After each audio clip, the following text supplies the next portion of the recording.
aqui no nosso contexto. O capítulo 6, irmãos, narra, né, uma crise, mais uma crise interna na igreja. Então, nós vamos tratar sobre essa crise interna na igreja e como ela foi tratada, né, com a igreja a partir da sua liderança naquele contexto. Então diz assim o texto, vamos ver do verso 1 ao verso 7. Só esses 7 versículos aqui. Naqueles dias, aumentando o número dos discípulos, houve murmuração dos helenistas contra os hebreus, porque as viúvas deles estavam sendo esquecidas na distribuição diária. Então os 12, aqui são os 12 apóstolos, convocaram a comunidade, aqui a igreja, dos discípulos, eram chamados de discípulos, ainda não eram chamados de cristãos, isso vai acontecer lá na frente em Antioquia, e disseram: não é correto que nós abandonemos a palavra de Deus para servir às mesas. Servir às mesas aqui é a distribuição, né, das ofertas que eram entregues à igreja para suprir a necessidade dos mais pobres, ou dos necessitados. Por isso, irmãos, escolham entre vocês 7 homens de boa reputação, cheios do Espírito de Deus e de sabedoria, para os encarregarmos desse serviço. Quanto a nós, nos consagraremos à oração e ao ministério da palavra. Então vamos continuar aqui no nosso chamado de vocação. O parecer agradou a todos.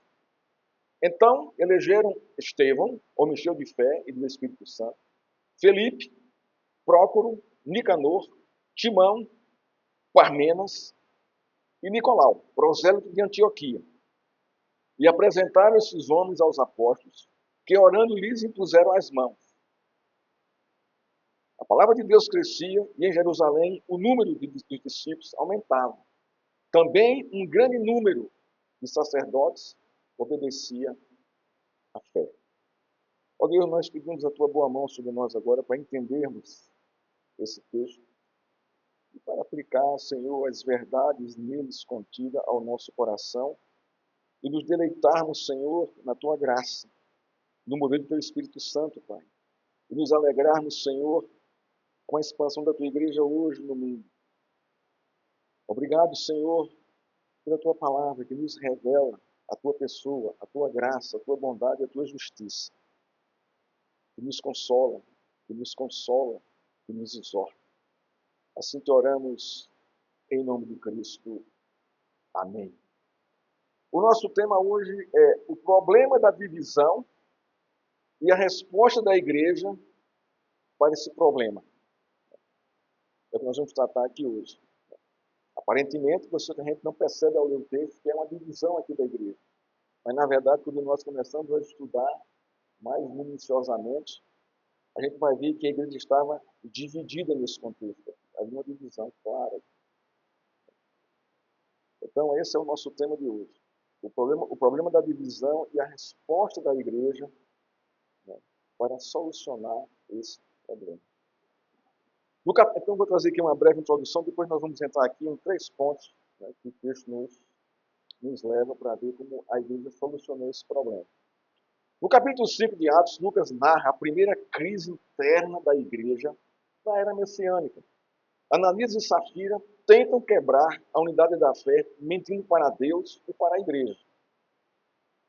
Nesse contexto, Lucas mostra para seus leitores que não há igreja perfeita, revelando a realidade das crises que surgem dentro da igreja, mesmo a igreja vivendo na unidade da doutrina, na comunhão, no partir do pão, nas orações, na fé e na piedade. Então, isso está tudo exposto no capítulo 5. Ele mostra que há uma busca, sim, de cada crente para viver no temor e submissão a Deus, vivendo e aplicando a sua vida à vontade de Deus e preservando a unidade da igreja conforme a palavra revelada. A gente viu isso também no capítulo 5. Mesmo com a crise provocada por Ananias e Safira, conforme a narrativa de Atos 5, Deus, por meio da pregação do Evangelho de Cristo e dos sinais feitos pelos apóstolos, continuava aumentando o número dos que criam no Senhor Jesus e passavam a fazer parte da igreja. Isso está lá em Atos 5, verso 14. A crise de Atos 6, de 1 a 7, é organizacional, na organização interna da igreja. E poderia ter provocado a divisão da igreja se não fosse a ação do Espírito Santo reavivando a convicção do chamado e vocação e responsabilidade dos apóstolos para resolver o problema. Há um princípio, irmãos, revelado no contexto do livro de Lucas, em todo o seu livro, para ser aplicada hoje às igrejas biblicamente organizadas e fiéis ao Senhor. A pregação genuína e expositiva da palavra de Deus, a oração e o serviço das mesas gera a fé, a comunhão e a perseverança na doutrina. A consequência da aplicação desses princípios é visto em Atos 6, verso 7, que diz assim: a palavra de Deus crescia em Jerusalém, o número dos discípulos aumentava. Também um grande número de sacerdotes obedecia à fé. A fé aqui significa o Evangelho de Cristo. Este verso tem o aroma saudável da organização eclesiástica. A igreja cresce porque é organizada sob os princípios da palavra de Cristo pelo poder do Espírito Santo. É o que nós vamos ver aqui, nesses versos aqui, no capítulo 6, e já vimos isso no capítulo 5. Aqui vai ficar mais claro essa estrutura, né, de princípios que fundamentam a igreja. Há dois graves problemas narrados por Lucas na crise da igreja, no capítulo 6, verso de 1 a 7. O primeiro problema grave é a murmuração dos discípulos de fala grega contra os discípulos de fala hebraica, no que diz respeito à distribuição diária para as viúvas judias de fala grega, que poderia ter causado uma divisão, ou aumentado essa tensão. O segundo problema diz respeito ao chamado e à vocação dos apóstolos. Por que são problemas? Porque precisam ser tratados e precisam ser vivenciados pela igreja. Então nós vamos ver primeiro aqui o posicionamento dos apóstolos. Eles não negligenciaram ao seu chamado e a sua vocação diante da crise que havia entre os crentes de fala grega e os crentes de fala hebraica. Havia uma divisão ali. É tanto que as viúvas foram esquecidas de receberem, né,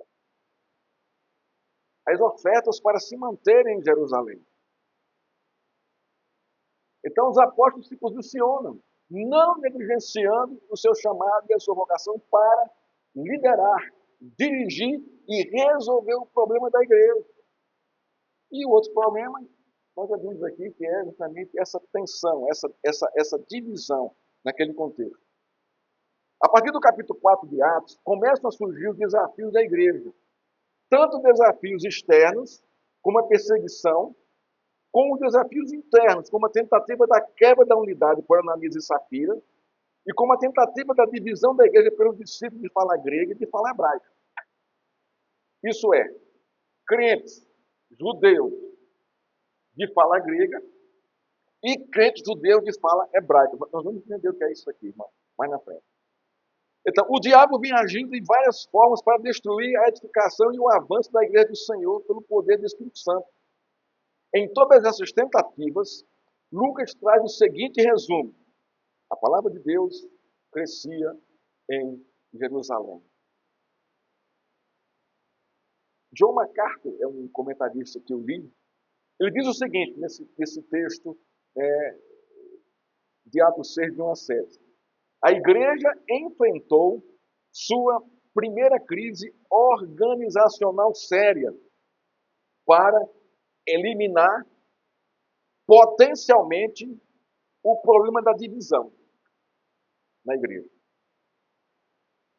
A nossa pergunta é: como a igreja resolveu esse problema? É que o texto vai nos dizer e nos mostra isso claramente. Primeiro, verso 1, tomando conhecimento da realidade do problema. Segundo, versos 2 e 4, enfrentando o problema de frente, no temor do Senhor, sem subestimá-lo. E terceiro ponto, apontando, né, as qualificações da liderança para solucionar o problema. Versos 5 e 6. Vejamos, irmãos, cada ponto desse. Primeiro, o ponto 1, no verso 1. Tomando conhecimento da realidade do problema.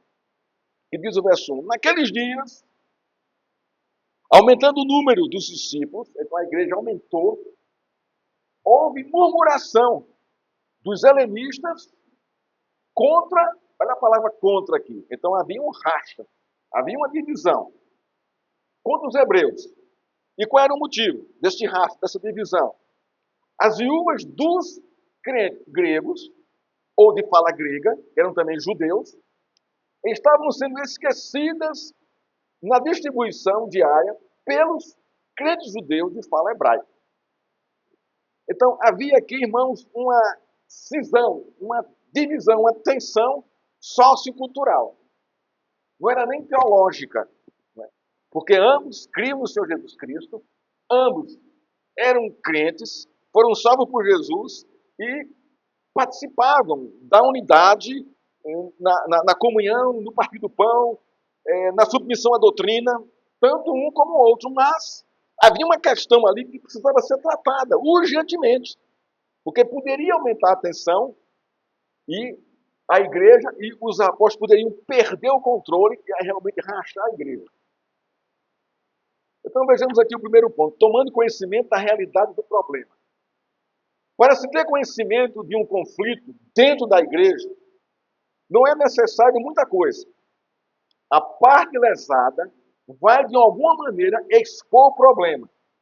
Seja por uma insatisfação na comunicação com a liderança, seja por um descontentamento, vai também falar com alguém, algum irmão, com alguma liderança, seja por uma revolta, se revoltou contra alguma coisa, mas isso vai ser exposto, vai ser claro, seja pela murmuração, como é o contexto do verso 2.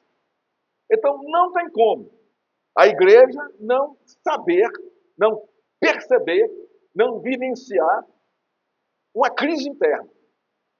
Porque ela vai ser revelada de alguma forma, em alguém, por algum contexto, por algum fato. O fato aqui era a murmuração dos judeus crentes de fala grega contra os judeus crentes de fala hebraica.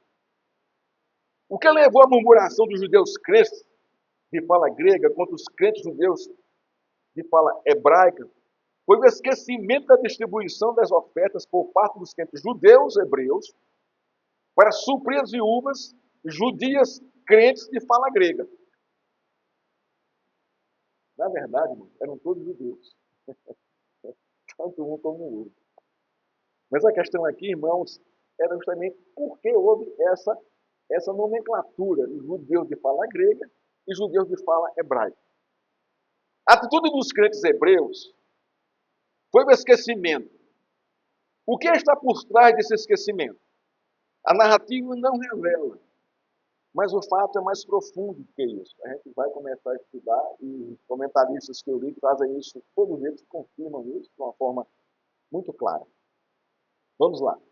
Os crentes judeus de fala grega foram os judeus da diáspora. O que é a diáspora? Eles foram espalhados pelo mundo grego devido à perseguição religiosa, criando raízes nas cidades gregas e absorvendo a sua cultura. Então, houve perseguição, né? E aí os crentes, alguns ficaram e outros saíram, fugiram da perseguição. E esses que saíram da perseguição, no contexto aqui do texto, foram para as regiões da Grécia e firmaram residência, fundaram sinagogas, né? E cresceram ali, nessas regiões, e absorveram não só o idioma grego, mas também absorveram a cultura grega. E os crentes hebreus são os crentes que não fugiram, não foram, ficaram, sofreram as consequências da perseguição e ficaram na Palestina. Então, havia aqui, irmãos, uma conotação na crise social. Social. Por quê? Porque ao que dá a se entender é que os crentes de fala grega eram mais liberais. E aqueles que ficaram eram crentes mais de raiz, né? que preservaram a cultura judaica, que preservaram a fé judaica. Não é? Os crentes de fala grega, né, segundo alguns comentaristas, eles eram instruídos pela Septuaginta, isto é, a palavra traduzida para o grego. E os crentes judeus de fala hebraica não, continuavam com o texto original. Então, essa era a tensão entre eles, sociocultural, porque teológica não havia. Eles criam em Jesus Cristo, foram salvos por Cristo, né? Criam na doutrina, criam no partir do pão, na comunhão, na fé, na piedade, tudo isso era comum a eles. Mas nesse ponto aqui, irmãos, havia essa divergência, essa tensão, que parece simples no contexto, mas que não é. Porque gerou a divisão uns contra os outros. Então, era uma questão delicada e que precisava de uma atitude. Eis o problema dentro da igreja. Dois grupos de crentes, os cristãos hebreus, sendo maioria, e os crentes de fala grega sendo minoria. Os crentes hebreus se achavam mais merecedores que os crentes helenistas, por preservarem a tradição da cultura judaica, segundo esses comentaristas. F. Bruce, um dos comentaristas que eu consultei, ele diz o seguinte, abre aspas, sem dúvida, havia várias diferenças sociais e culturais entre os dois grupos. E essa era a causa da tensão. Um outro comentarista, Simon Stemacher, ele diz o seguinte, abre aspas, apesar da unidade ser uma característica da igreja cristã, as diferenças linguísticas e culturais causaram uma separação, né, inaceitável. Eis aqui o problema da divisão. Logística e cultural, ou linguística e cultural. O verso 1 diz, houve murmuração dos crentes judeus de fala grega. Nossas viúvas estão sendo esquecidas da manutenção diária pelos judeus de fala hebraica que não estão distribuindo. O fato é, nenhum dos dois grupos poderiam mais recorrer às suas sinagogas. Nenhum deles, porque haviam se convertido a Cristo. Para pedir ajuda. Cristo os convertera e agora eles dependiam da distribuição da igreja para sobreviver. Principalmente as viúvas crentes de fala grega. As viúvas judias, crentes de fala grega, que vieram das regiões da Grécia, no Pentecostes, ouve o que houve no Pentecostes, se converteram pela pregação de Pedro e ficaram em Jerusalém, fazendo parte da grande comunidade que era a igreja. Há uma divisão na igreja, mas não por motivos teológicos, mas por motivos sociais, linguísticos e culturais. Eis aqui o pecado da igreja. Existe alguma, trazendo aqui para o nosso contexto aqui, existe alguma preterência entre nós? Existe alguma simpatia por fulano mais do que por cicrano dentro da igreja? Existe alguma tendência de escolhermos nossos líderes pela simpatia e proximidade pessoal? Sem levar em consideração os requisitos bíblicos para isso? Existe algum grupinho tendencioso para desenvolver o serviço na igreja? Se isola, não deixa ninguém penetrar.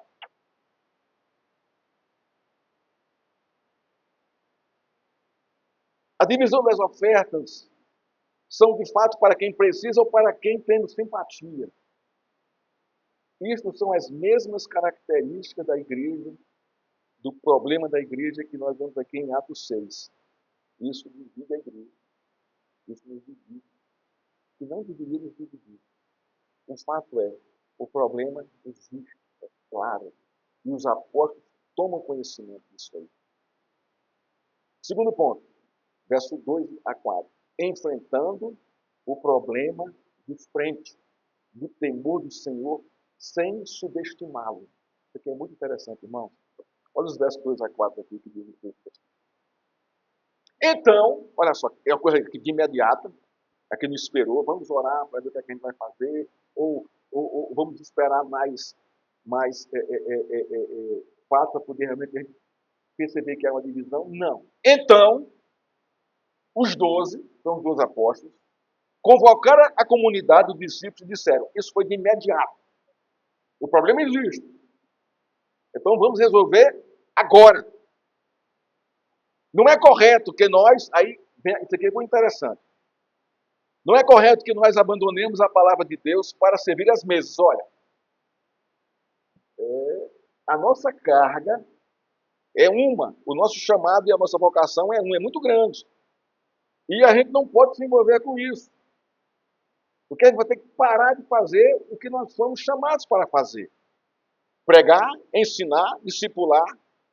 Esse é o chamado dos apóstolos. São ministros, são servos, são pregadores. Por isso, irmãos, aí vem aqui a razão. Por causa disso, nós vamos tomar a seguinte resolução. Escolha, então ele chamou a igreja à responsabilidade. Presta atenção nisso aqui. A liderança chamou a igreja à responsabilidade. Por isso, irmãos, escolha entre vocês 7 homens, aí vem aqui as qualidades que os apóstolos deram para ver a escolha. De boa reputação, cheio do Espírito Santo e de sabedoria, para os encarregarmos deste serviço. Isso é, nós não podemos parar de fazer o que estamos fazendo para fazer esse serviço aqui que demanda muito tempo, não é, para ser executado. Irmãos, os comentaristas que eu li, né, 2 deles apontam o seguinte, né, esse dado aí é uma probabilidade. Estima-se que, nesse contexto aqui, a igreja de Jerusalém tinha 20 mil membros. Você imaginou o que é isso? Para 12 homens liderarem. É muita coisa. E, além disso, a responsabilidade da intercessão, de orar pela igreja, pelos crentes. Então, a carga dos apóstolos era muito grande. Então, a ideia aqui é nós temos que nos organizar de tal forma para que os serviços caminhem de uma forma equilibrada e unânime. A pregação e a oração por parte dos apóstolos e a divisão, o suprimento das necessidades da igreja por esses 7 homens. Para que a igreja caminhe na sua expansão. E é o que a gente vê aqui no verso 7 aqui. No verso 7 aqui, a igreja crescia mais ainda. Olha que coisa linda isso aqui, irmão. Então, irmãos, a primeira coisa nesse ponto a ser dita, né, aqui do verso 2 ao verso 4 aqui, o verso 4 diz, quanto a nós, nos encarregaremos, nos consagraremos à oração e ao ministério da palavra. Corretíssimo isso aqui. Nós não podemos nos distrair por outras coisas. O nosso papel na igreja é a pregação, o ensino e a oração. Não é que o outro serviço seja menos ou menos qualificado. Não é isso.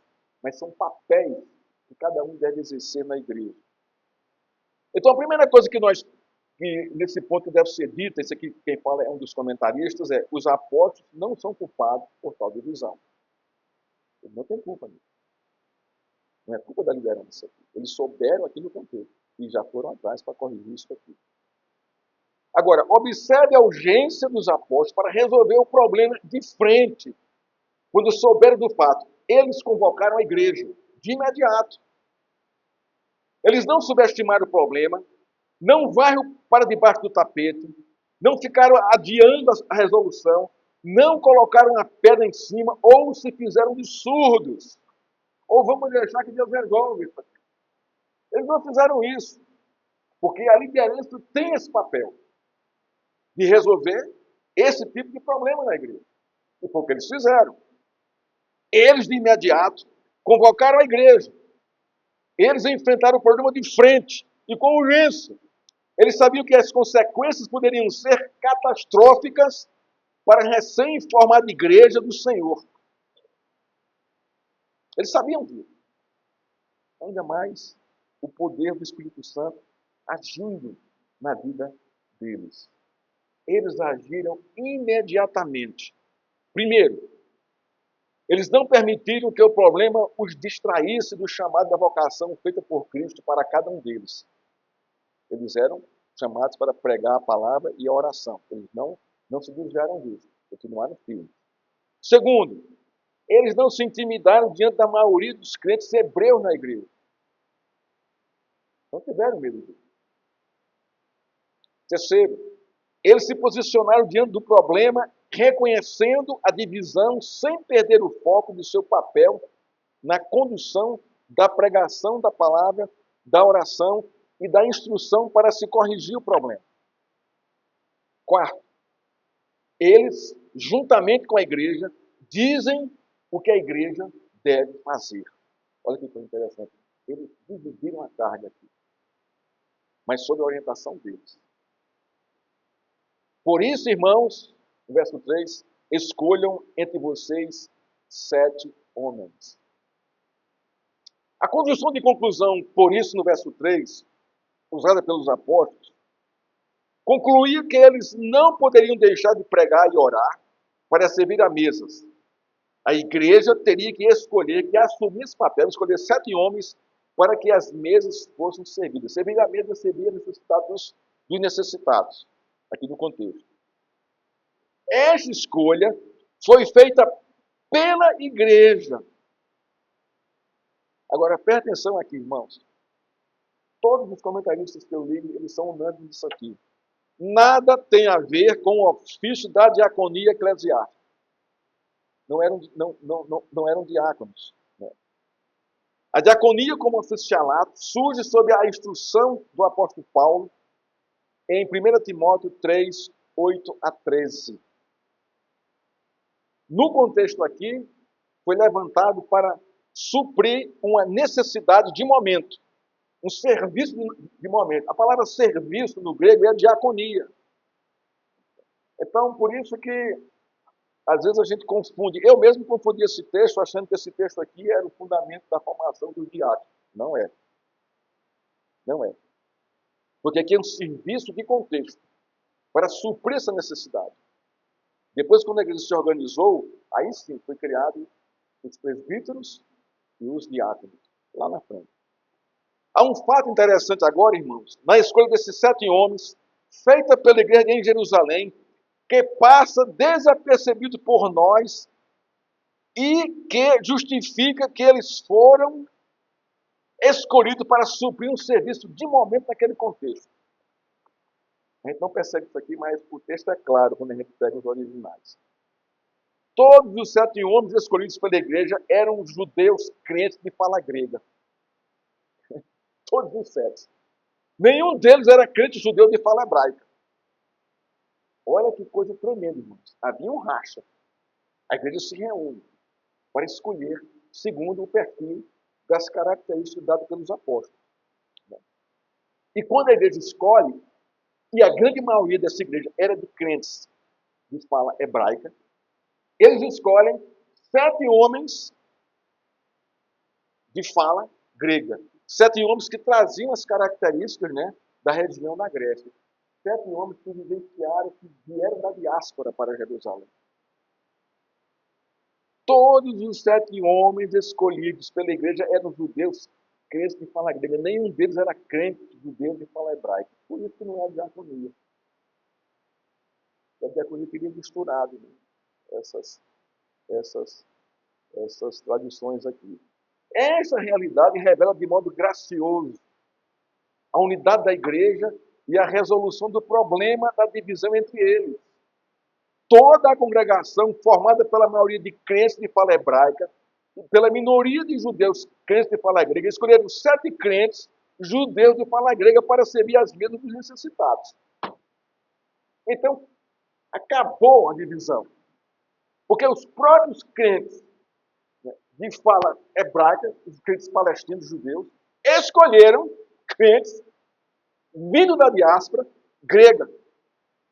Olha que coisa linda isso aqui, irmão. Então isso aqui mostra, né? A gente não percebe, mas aqui já é o Espírito Santo moldando a igreja à sua unidade. Para que não rompesse, não se quebrasse a unidade e não existisse aquela divisão que estava no começo existindo uns contra os outros. Todos os 7 homens eram gregos, judeus gregos, de fala grega, que vieram de lá, da diáspora, para o Pentecostes. Lá se converteram e ficaram na igreja. Nenhum deles era judeu palestino, né? Crente judeu palestino. Só o poder do Espírito Santo enchendo o coração da igreja para eles perseverarem a unidade e a comunhão do corpo de Cristo. O Espírito Santo quebrantou os corações da congregação para que a unidade e a comunhão dos santos não fossem quebradas e continuassem entre eles. Se o diabo achava que ia promover a divisão da igreja e promover uma guerra sociocultural entre os crentes judeus de fala grega e os crentes judeus de fala hebraica, quebrou a cara. As portas do inferno não prevaleceram contra a igreja do Senhor. E a unidade persistiu. Isso aqui é tremendo. O texto não mostra isso, né? Mas quando há essa escolha desses 7 homens para esse serviço, mano, todos eles eram crentes vindos da diáspora grega. Nenhum deles eram crentes judeus da Palestina, da região, nativos de lá. Isso mostra o poder da unidade do Espírito Santo. É quebrantando o coração dos homens, quebrando o orgulho, quebrando a prepotência, quebrando a questão da...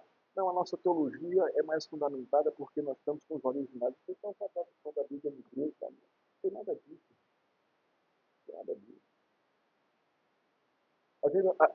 Às vezes, a gente, irmãos, nós somos muito seletivos, às vezes. Quando nós recebemos aqui crentes de outras igrejas, a gente não quer envolver o nosso trabalho. A gente fica assim, como... Não deveria ser assim. Deveria chegar na igreja e, sabe, ser acolhido pela igreja. Independente da denominação, independente da sua linha teológica. Nosso papel é esse. A gente não pode excluir, escantear, né, ou rejeitar, né, qualquer um que venha de uma outra denominação ou de uma outra linha teológica. Né. Se você tem certeza e firmeza na sua linha teológica, você vai entender o quê? Não tem que entender nada. Tem que ser acolhido. Né. Tem que ser acolhido, bem acolhido, né, na nossa igreja. Né. O terceiro ponto. Apontando as qualificações da liderança para a solução do problema. Versos 5 e 6, que diz o texto aqui. O parecer agradou a todos. Que parecer? O parecer das qualificações colocadas pelos apóstolos. Isso agradou a todos. E a escolha foi feita em cima do parecer dos apóstolos. Qual era o parecer dos apóstolos? Né? 7 homens, cheios do Espírito Santo, de boa reputação, cheios do Espírito Santo e de sabedoria. Esse foi o parecer dos apóstolos. E isso agradou a toda a igreja. Crentes judeus de fala grega e crentes judeus de fala hebraica. Ou crentes judeus da Palestina.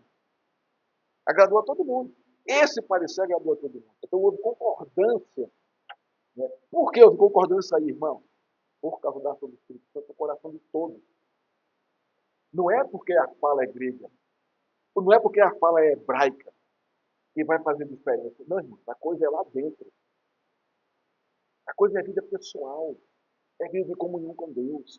Esse testemunho de boa reputação, de cheio do Espírito Santo, de sabedoria. Sabedoria bíblica. Para saber viver o cristianismo. E socorrer os irmãos. E não fazer acepção de pessoas. Ah, você vem de lá, não, você vai receber depois. Ah, você é daqui, você vai receber primeiro. É isso que ela fica assim. E as coisas não estão assim no reino de Deus, irmão. Se é crente, irmão, é nosso irmão em Cristo. E ponto final. E ponto final. E a gente tem que receber como irmão em Cristo e caminhar com ele. Caminha com ele uma légua. Observa os frutos. Vai caminhando com ele. Não discrimina logo de cara, não. Não rejeita logo de cara, não. Sabe? Isso que eu queria dizer. Isso não atrai ninguém. Isso só espelha, espanta as pessoas. Irmão, o exercício do cristianismo, né? Como dizer assim, amar o teu próximo como a ti mesmo, é por esse caminho aí. Se você tem a convicção da sua fé, do que você crê, você vai ter medo de quê? De quem? Não, irmão. Está aqui. E ainda mais o Espírito Santo agindo no coração desses homens aqui. Eu acho isso aqui tremendo, né? Esse texto aqui é belíssimo. Belíssimo esse texto aqui, no contexto. A segunda crise da vida. Sendo tratada aqui, uma crise organizacional, e houve a solução, de uma forma tremenda. Terceiro ponto, apontando as qualificações da liderança para solucioná-lo. Se os judeus crentes de fala hebraica pensavam que só eles eram merecedores das bênçãos de Cristo, por ter suportado a perseguição e não ter fugido da Palestina com a diáspora, enganaram-se. Se enganaram com relação a isso.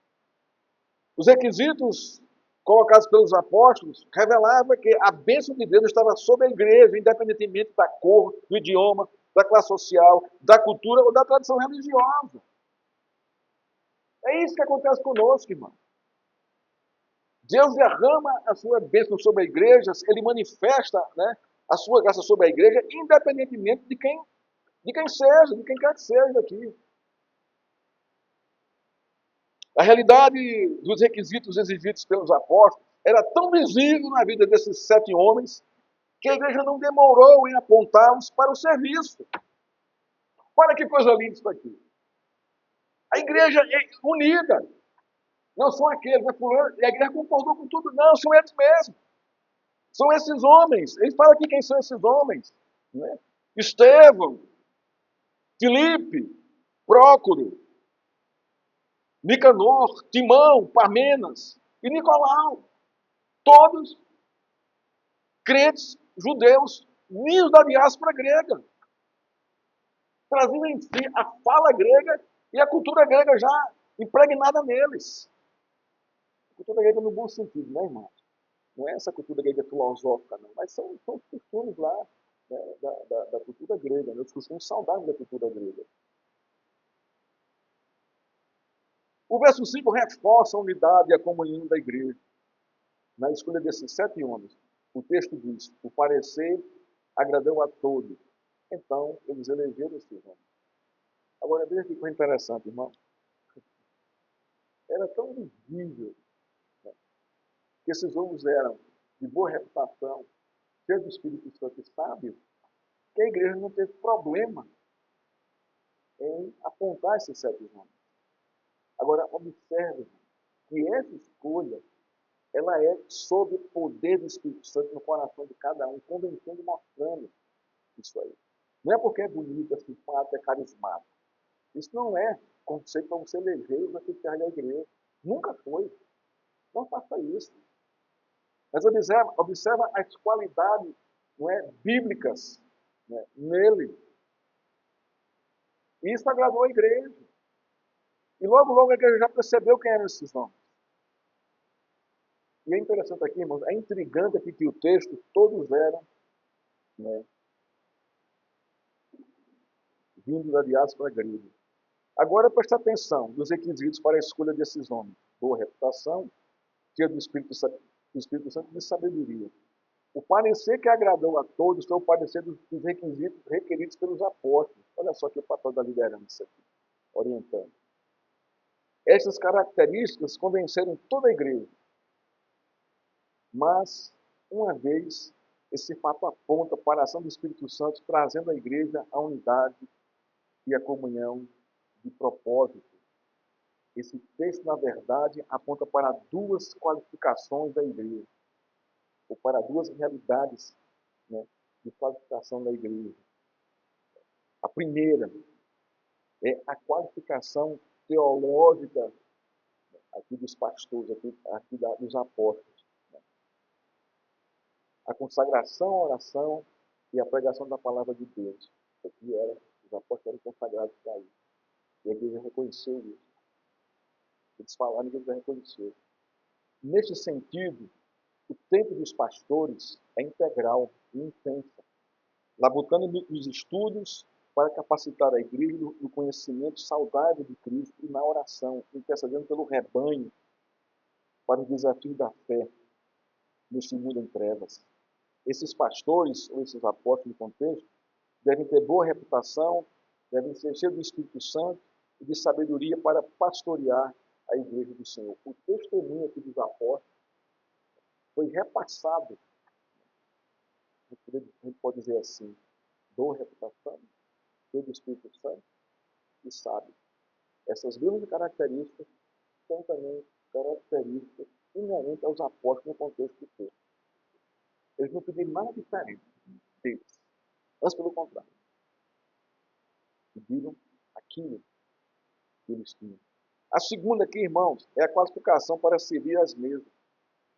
Essas qualificações não são diferentes das dos pastores. São as mesmas. Boa reputação, cheio do Espírito Santo e de sabedoria. A gente vai ver isso seguindo aqui o capítulo com o testemunho de Estevão. É interessante que desses 7 aqui, 3 aqui vão se destacar mais adiante, que é Estevão, que é Filipe e que é Nicolau. A gente vai ver isso aqui mais adiante. Além desse serviço, ele eram evangelistas, pregadores da palavra de Deus. O primeiro que aparece aqui no contexto do texto, aqui do capítulo 6, vai ser Estevão. O exercício sadio de ambas as qualificações dentro da igreja traz a unidade e a comunhão dos santos. Aplicando aqui ao nosso contexto. Irmãos, a comunhão saudável aqui, do pastor ou do conselho com os diáconos, e dos diáconos com o conselho da igreja. Se é saudável essa relação, essa comunhão, a igreja cresce. A igreja cresce.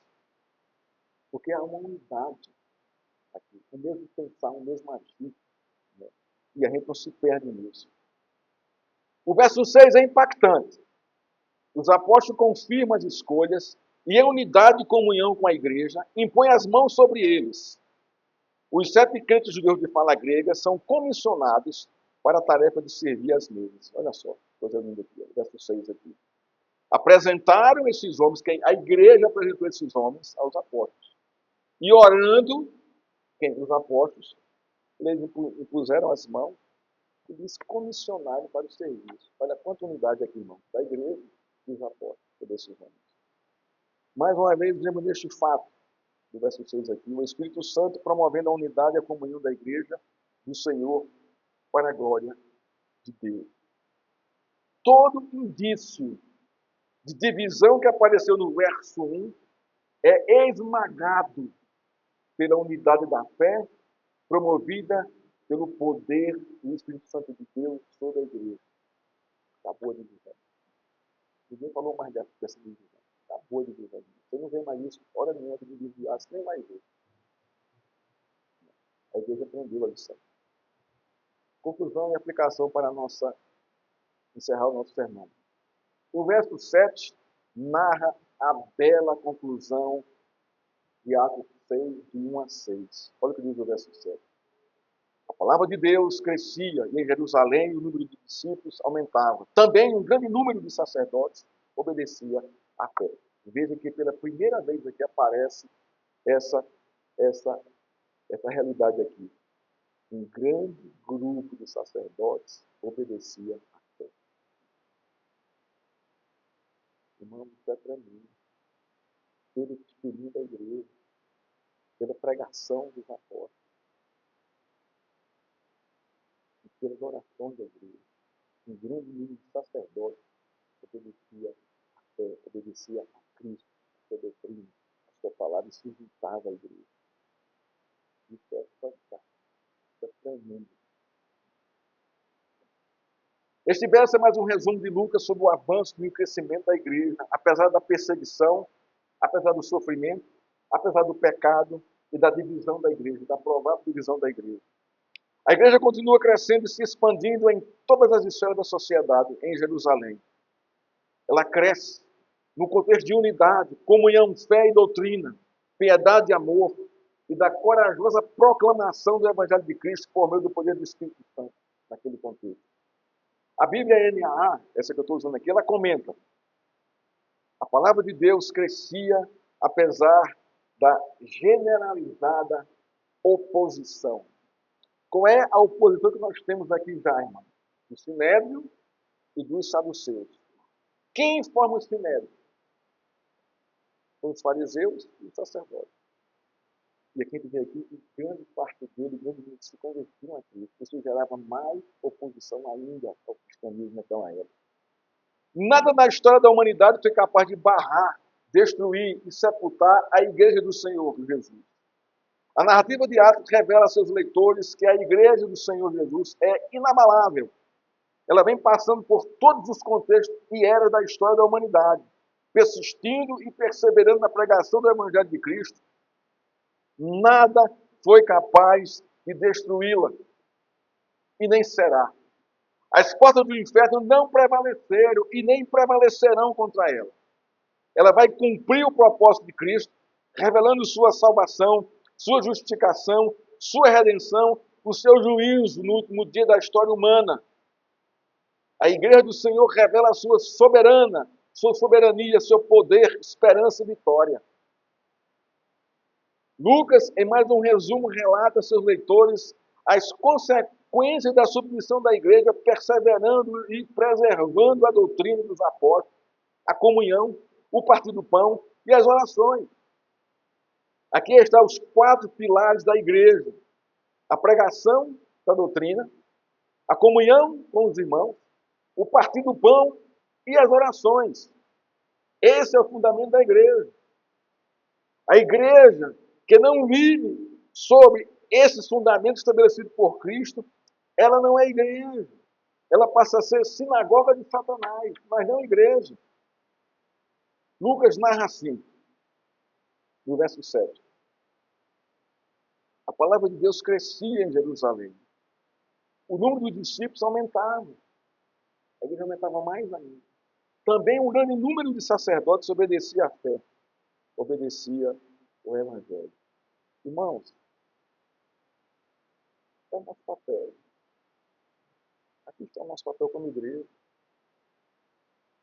Perseverança na doutrina, na comunhão dos irmãos, no partir do pão, na assistência à piedade, nas orações, no testemunho. A igreja cresce naturalmente, sem precisar de apelo. Nunca houve apelo na história da humanidade, ou na história cristã. Venha para Cristo. Nunca houve isso. Nunca houve isso. Isso foi criado no século XIX.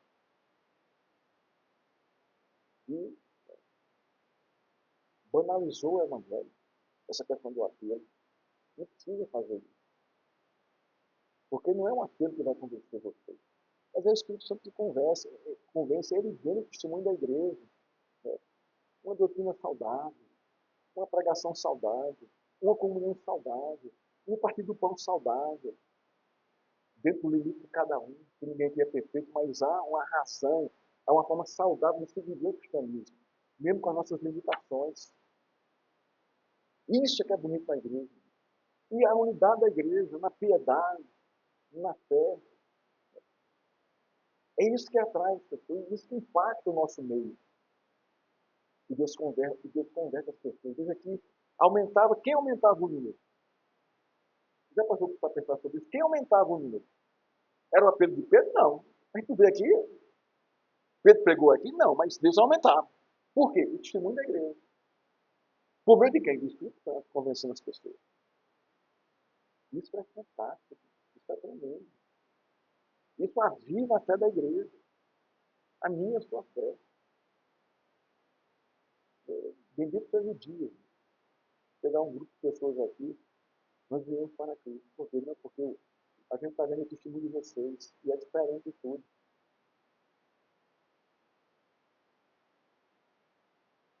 Isso vai ser um impacto assim, tremendo dentro da igreja. Tremendo. Tremendo. Aplicação para as nossas vidas. Seu testemunho de unidade cristã é percebido na igreja que você faz parte? Você preserva, você luta por isso? Mesmo com todas as diferenças nossas aqui, sociais, linguísticas, de ideias, mas é uma coisa que nos une, a nossa fé em Cristo. Sua piedade tem sido ativa para com aqueles que passam necessidade.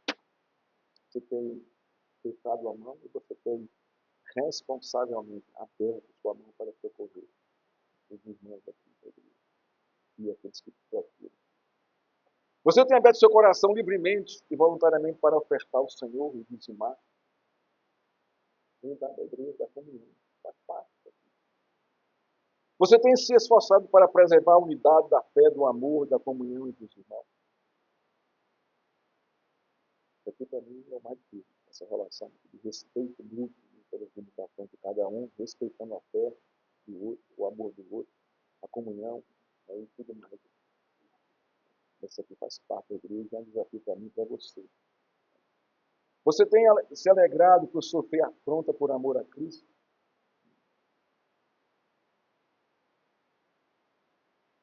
Ó, irmãos, que Deus nos abençoe e nos fortaleça, nos dê alegria, né, de vivenciarmos um evangelho mais vivo, mais presente, mais ativo, na nossa simplicidade.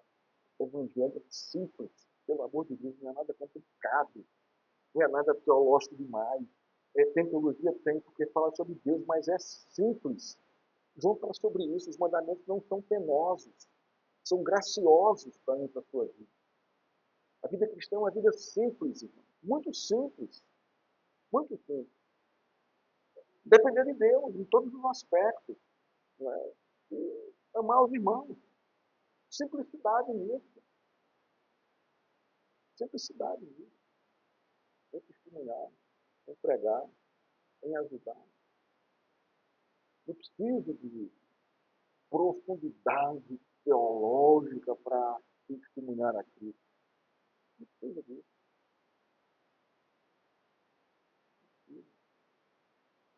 O evangelho é uma coisa simples. Né?